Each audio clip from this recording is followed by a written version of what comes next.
Əzizlərim, Aşıq Məclisidir. Bu axşam mən bildiyim qədər, bacardığım qədər sizin qulluğunuzda olacağım. Aşıq sənətindən, böyük üstadlardan, hangi üstadlardan? Aşıq sənəti ulu bir sənətdir. Heç aşığın da sənəti deyil, xalqın, millətin, Türk dünyasının bir varlığı, bir bayrağı, bir kimliyi, bir belə deyək, bir sicillisidir. Aşıq elin bir nümayəndəsidir. Ona görə də xalqımız üçün çalışacağım bugün.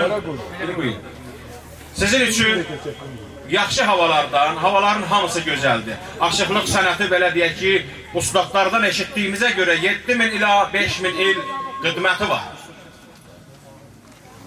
Böyük üstadlardan üzü bəraxıb gələn Dədə Qorquddan bəri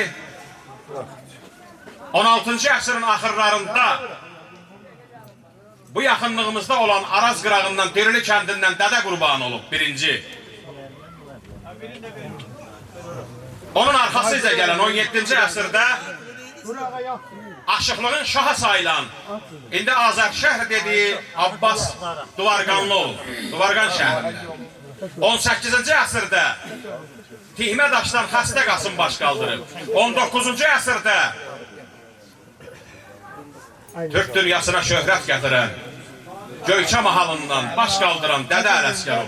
Onun arxasıca olan Aşıq Hüseyin Şəmkirli, Aşıq Hüseyin Bozarqanlı, Aşıq Hüseyin Cavan, Aşıq Mirzə, Aşıq Əsəd, Aşıq Nəcəf ermənilər qaynar samavar belində öldürdülər. Bunlar aşıqlıq sənətinin payaları, sütunları olub. Onlardan bizə çatır. Ona görə onların ruhu şad olsun. Mən onları hər məclisdə yad edirəm. Bir-iki ağız onlardan danışıb, sonra siz sifarişlərinize keçəcəyəm. Deyir, varlı ilə dost olub, yoxsula gülmə. Çox da havalanıb coşma dünyada. El səni istədi, çəkdi qabağa, ağır ol, ağır ol. Alçağa düşmə dünyada. Dərdini bölüşdür, qədri bilənlə. Vəfalı dost olmaz, bizə güləndən. Bir adam ki, sən öl dedi yalandan, onun körpüsündən də geçmə dünyada. Ələsgər söylənir sözün adını. Arif məclisində yüz isbatını. Bir dost səndən ola, amma sirrin yadına. Onu düşmanından seçmə dünyada. Ustad namayıb bir demir, iki deyir. İki kişinin necə deyir? 100 cüra peyvət vurasa, 1000 cüra cala. Cır elə köllüyündə cır qalacaqdır. Namərdi ucaldasan, tərifləyəsən, ucalar qədər. Yeri gələn kimi özün nişan verəcək. Yeri gələn kimi alçalacaqdır. Atı at eləməz qızıldan yəhər. İlan da torpaqdan götürür zəhər. İllərlə xaraba olan bir şəhər, yenə bir gün şəhər olub ucalacaqdır. Bereliyan olsa da qarğa yuvası. Adı ki qarğadır, nədir mənası?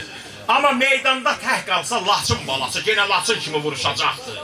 Səfər insan kimi sevir insanı. Bu devrandan qabaq devranlar hanı? Zaman əlindəki öz kamanını istədiyi kimi hey çalacaqdır. Əzizlərim, o ustadlardan səhərə qədər demək olar.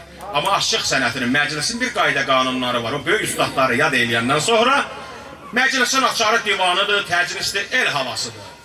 Bir el havası ilə məclisi başlayıram. El sağlığına, vətən varlığına, beygarın sağlığına, qonaqlar varlığına inşallah.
Bir hanayı uzadı, ağlı qaralı, üstündən əyləşir dağlar maralı, üstündən get dağlar maralı.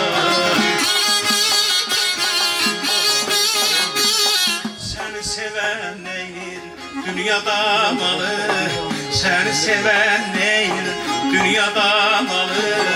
Yoktur beraberin ay şarabanı, yoktur beraberin kız şarabı. Ay şarabanı görürüm ben, ay zalim zalim görürüm ben. Çık eyvana köksürem bana, gedirem bana, gedirem ben.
Xoşbəxt olun.